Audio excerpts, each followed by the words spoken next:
First, you have some time to look at questions 1 to 10.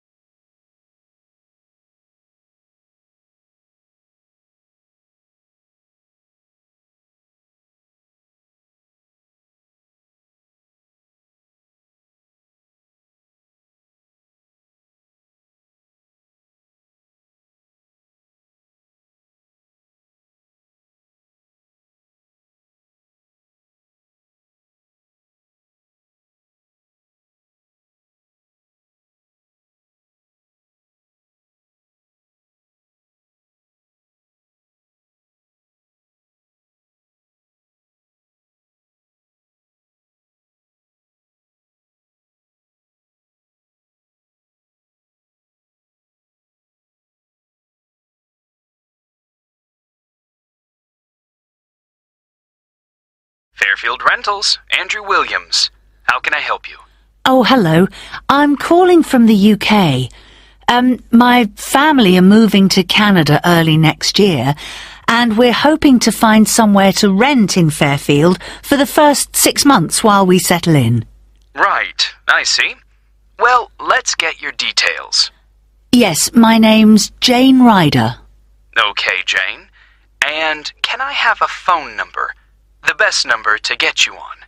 Well, that'd probably be our home number. So, 0044 for the UK, and then it's 208 613 2978. All right. And an email address, please, so we can send you out all the information and forms. I think it's best if I give you my husband's email. He's sitting in front of a computer all day, so he can print stuff off and get it back to you sooner than I could. It's richard@visiontech.co.uk. I'll just spell the company name for you. That's VISIONTECH.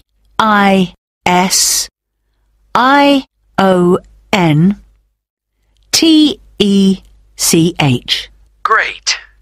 And we have a question here about occupation. Richard's an IT specialist for an advertising company. They're transferring him to their Fairfield branch. Actually, just your job for now, thanks. Me? I'm a doctor at the hospital in our town. Okay, I'll put that down. Now, what kind of accommodation are you looking for? House? Apartment? An apartment, probably, as long as it has 2 bedrooms. There'll be me, my husband, and our 10-year-old son. And so with an apartment, you're less likely to get a garden. That's okay. But what about a garage? Is that something you'll want the apartment to have? Yes, that's definitely important. Okay, just a moment. I'll just make a note of that. But, before we go on, I should probably say now that what we don't need is any furniture, because we'll be shipping all that over, and I don't really want to pay for storage while we're waiting to buy a house. Not a problem. I'll make a note of that. Actually, though, just thinking about the kitchen, what can I expect from a rental property? I mean, what kind of equipment is provided? Well, the normal thing is that you get a stove. I think that's a cooker in British English. Okay, good to know. But how about a fridge? We'll be selling ours before we come, so if possible, we'd like the apartment to have one for when we arrive. I can certainly add that to the form. If there's any other whiteware that you need, like a dishwasher, for example, there are plenty of stores here that'll arrange delivery on the same day as purchase. Thanks. Hopefully we won't need to buy too many things. Now, how about location? Have you done any research into the Fairfield area? Not that much so far. Well, you mentioned you have a boy. I imagine you'd like to be fairly close to a school. Good idea. That would help. What's public transport like in Fairfield? Is it easy to get around? The bus service is pretty comprehensive. There are plenty of local routes, services into the city and out of town. OK, and for a two-bedroom apartment, what sort of rent should we expect to pay? Well, looking at the properties we have at the moment, prices start from around $730 per month and, depending on the area, can go up to $1,200. That's too much. Something halfway would be better. So, would your limit be, say, $950? I'd say so, yes. Can I ask if you smoke or if you have any pets? No to both questions. But I do have one more request, please. Yes? Well, I've also been offered a job at Victoria General Hospital, and I suspect I'll be working nights occasionally. So what I really need from any apartment is for it to be quiet, so I can catch up on sleep if necessary during the day. Congratulations on the job offer. I'll add your request to the form. Well, what I'll do is compile a list of suitable properties for you and send them via email. Can I just ask, how did you hear about us? Obviously not from our commercials if you're living in the UK. Actually, it was a friend of ours. He spent a few months in Fairfield a couple of years ago, and he pointed us in the direction of your website. Well, it's good to be recommended. So, what I'll do is... That is the end of section 1.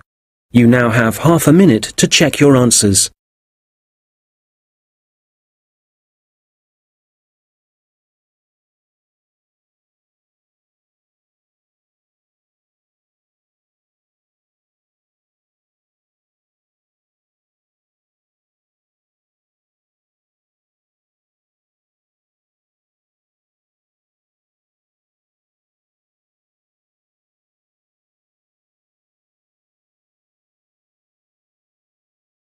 Now turn to section 2.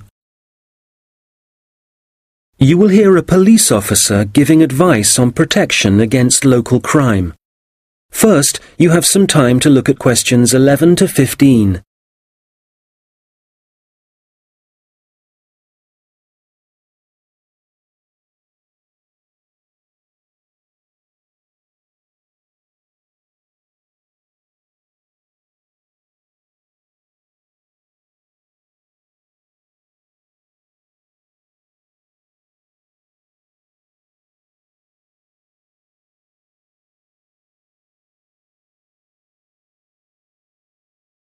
Well, good afternoon.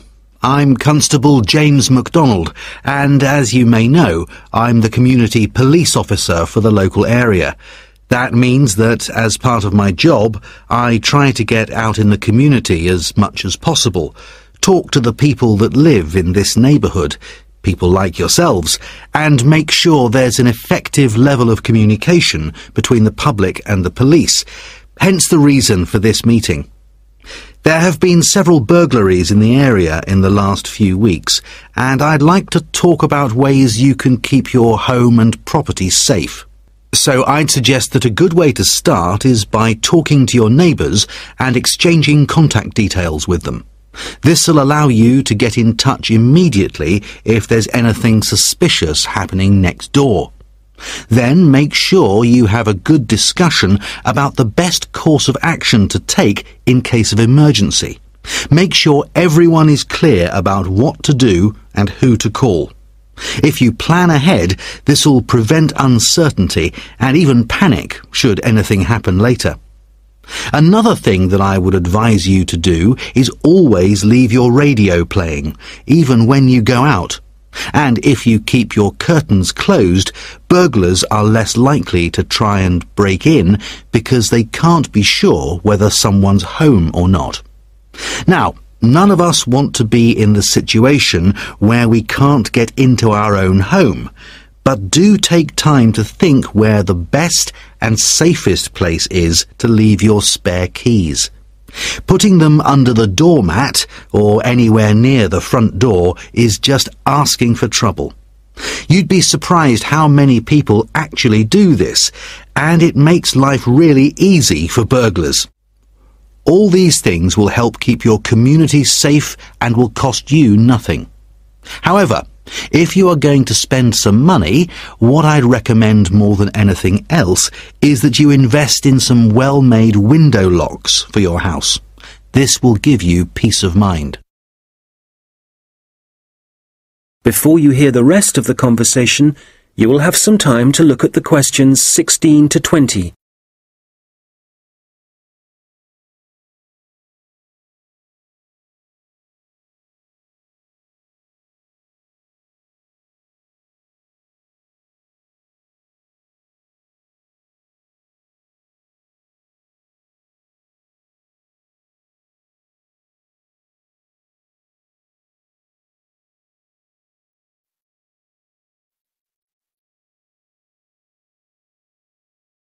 Now listen and answer questions 16 to 20. OK, moving on. Unfortunately, there's been an increase in the number of minor crimes and antisocial behaviour in the general area, and I want to talk about some specific prevention measures that are being proposed. First of all, the skate park. As you probably know, it's well used by younger people in our community, but unfortunately we're getting more and more reports of broken glass, making it especially dangerous for younger children. One possible solution here is to get rid of some of the trees and bushes around the park, making it more visible to passers-by and vehicles. If the vandals know they're being watched, this might act as a deterrent. As you will have heard, a couple of local primary schools have also been vandalised recently, despite the presence of security guards. The schools don't have the funds for video surveillance, so we need people in the neighbourhood to call their nearest police station and report any suspicious activity immediately. Please don't hesitate to do this. I expect most of you are familiar with the problems facing Abbotsford Street. It seems that no amount of warning signs or speed cameras will slow speeding drivers down. I'm happy to say, however, that the council have agreed to begin work over the next few months to put in a new roundabout. What else? Oh yes, the newsagent and the gift shop on Victoria Street were both broken into last week, and although no money was taken, the properties have suffered some serious damage. Access was gained to these shops through the small alleyway at the back of the properties. It's dark, and as you can imagine, no one saw the thief or thieves in action. So we've been advising shop owners along there about what kind of video recording equipment they can have put in. We'll then be able to get evidence of any criminal activity on film. The supermarket car park is also on our list of problem areas. We've talked to the supermarket managers and council authorities, and we've advised them to get graffiti cleaned off immediately and get the smashed lights replaced. If you don't deal with this sort of thing at once, there's a strong possibility that the activity will increase and spread, and then it becomes... That is the end of section 2. You now have half a minute to check your answers.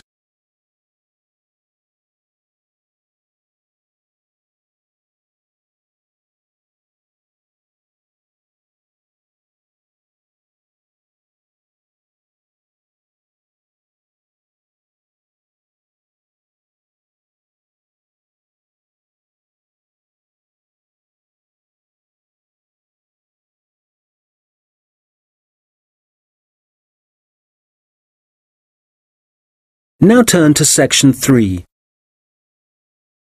Two students discussing their assignments. First, you have some time to look at questions 21 to 26.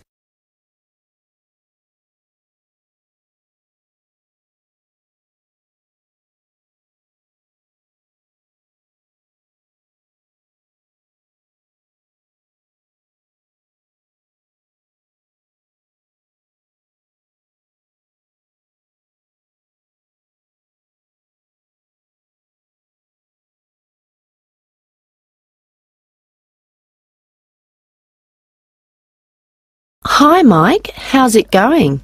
Actually, I was up last night with an assignment, so yeah, I'm tired, but I guess we'd better sort this presentation out.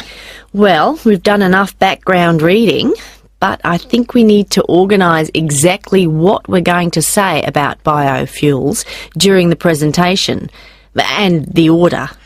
I thought we could start by asking our audience what car engines were first designed to run on.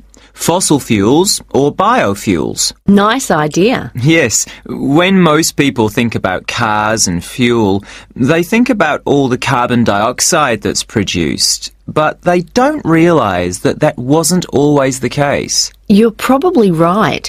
The earliest car engines ran on fuel made from corn and peanut oil, didn't they? Yes. The manufacturers used the corn and peanut oil and turned them into a kind of very pure alcohol. You mean ethanol? Yes. In fact, most biofuels are still based on ethanol. Actually, I've got some notes here about the process of turning plant matter into ethanol, the chemical reactions and the fermentation stages. And it's interesting. The other students would appreciate it, but different biofuels use different processes. And if we give a general description, there's a risk we'll get it wrong, and then the tutor might mark us down. I'd rather we focus on the environmental issues. Fair enough. So, the main plants that are used for biofuel production now are sugarcane, corn... and canola. Of all of them, canola is probably the least harmful because machines that use it don't produce as much carbon monoxide. Sugarcane seems to be controversial. It doesn't require as much fertiliser as corn does to grow, but when they burn the sugarcane fields, that releases loads of greenhouse gases. Yes, but some critics have suggested that the production of corn ethanol uses up more fossil fuel energy than the biofuel energy it eventually produces. For that reason, I'd say it was more harmful to the environment. I see what you mean. You're probably right. It's interesting how everyone saw the biofuel industry as the answer to our energy problems, but in some ways, biofuels have created new problems.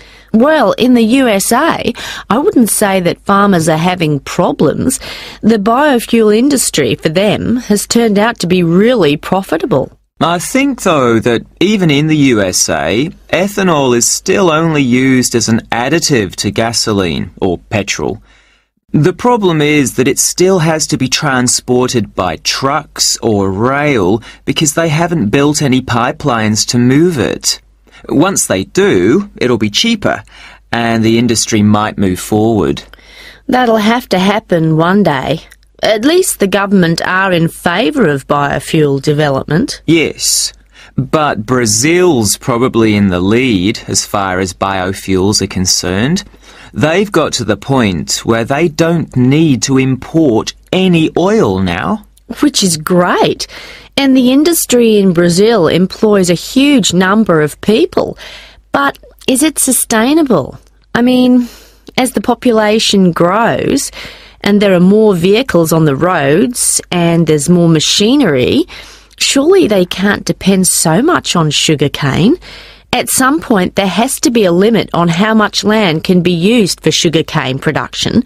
Certainly if you want to preserve natural habitats and native wildlife. I think that whatever problems Brazil's facing now, the same will be true for any country. You have to weigh up the pros and cons. Well, we probably won't see an increase in biofuel use. I mean, they won't replace fossil fuels until we can find ways to produce them cheaply and quickly, and with less cost to the environment. Making sure they require minimal energy to produce. Exactly.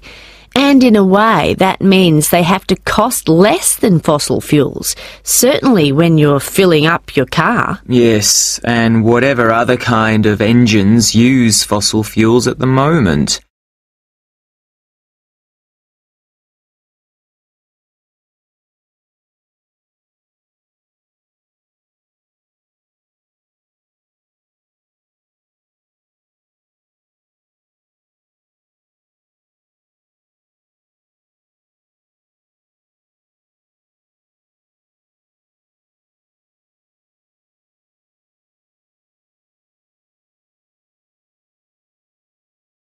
Now listen and answer questions 27 to 30. All right, so in the last section of the presentation, what problems are we focusing on? Well, we've already had a look at different types of pollution in the first section, so we can leave that out. But the biggest issue related to biofuels is that land is now being used to grow biofuel crops, and that's contributing to global hunger. Indeed. It doesn't seem right we're using corn to run cars when people can't afford to buy it to eat. Yes, let's talk about that. The other thing is that in some countries, the way that biofuel crops are grown and harvested still produces a great deal of pollution, really damaging to the atmosphere. Okay, that's definitely an issue we should look at. Let's not finish on a negative note, though. Why don't we talk about the potential new sources of biofuel? So rather than corn and sugarcane, what other plants could be used? Good. Some companies are exploring the possibility of using wood and seeing how that can be used to make ethanol. Yes, and algae is another possibility. You can grow it in any water and it absorbs pollutants too. I read that. And grasses, they're another plant that researchers are investigating as a biofuel. And these kind of plants aren't used as food, which is why... That is the end of section 3. You now have half a minute to check your answers.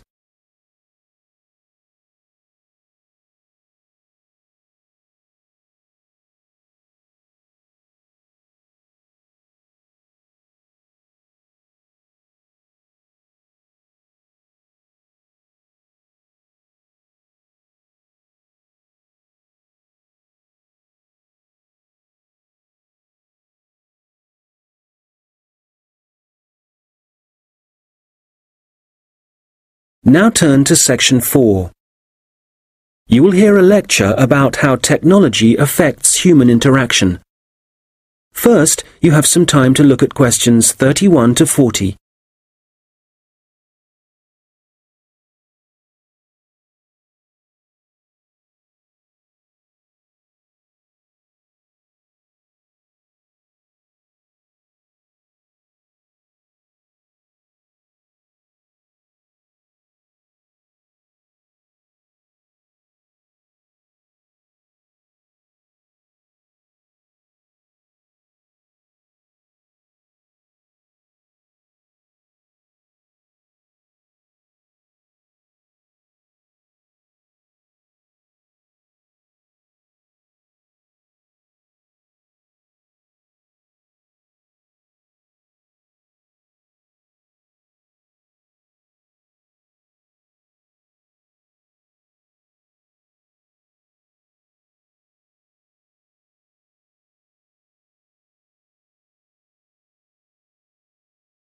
Good morning.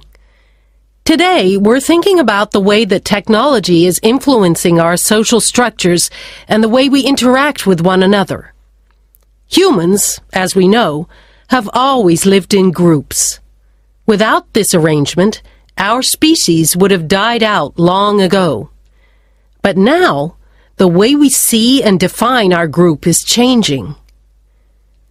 I'd like to start by mentioning the research of American sociologist Mark Granovetter in 1973. It was Granovetter who first coined the term weak ties, which he used to refer to people's loose acquaintances. In other words, friends of friends. His research showed that weak ties had a significant effect on the behavior and choices of populations, and this influence was something highly important in the fields of information science and politics, and as you can imagine, marketing also. So, these friends of friends, people we might spend time with at social or work gatherings, might not be like us, but they can still have a positive influence because we share the same sort of interests. That's enough to make a connection, and this connection can turn out to be more beneficial than we might suspect. An example of this, an example of how the connection can influence us, is when our weak ties get in touch and pass on details about jobs they think might be suitable for us. Well, since Granovetter first came up with this theory, his work has been cited in over 19,000 papers. Some of these studies have looked at how weak tie networks are useful to us in other ways. And one thing that seems to improve as a result of weak tie influence is our health.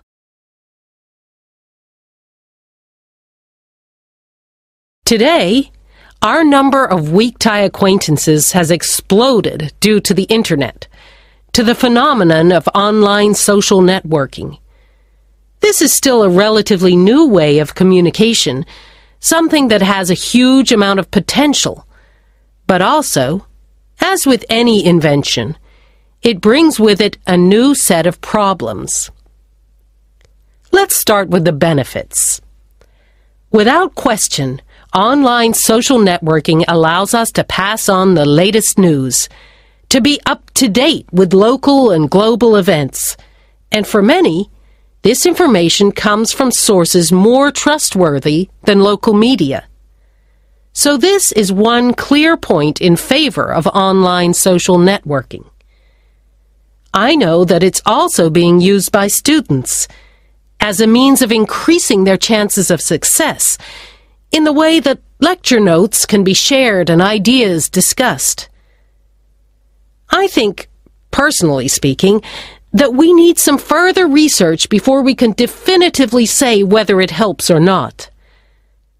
There's also been a great increase in the number of networking sites devoted to sharing advice on health issues, but there are as yet no studies to prove the reliability of that advice. Now, what we do have clear evidence for is that people are developing friendships and professional networks in a way that wasn't possible before. The process is faster. I'm not talking about quality here, but simply that they exist. And it's debatable whether the number of online friends that you have increases your level of self-confidence.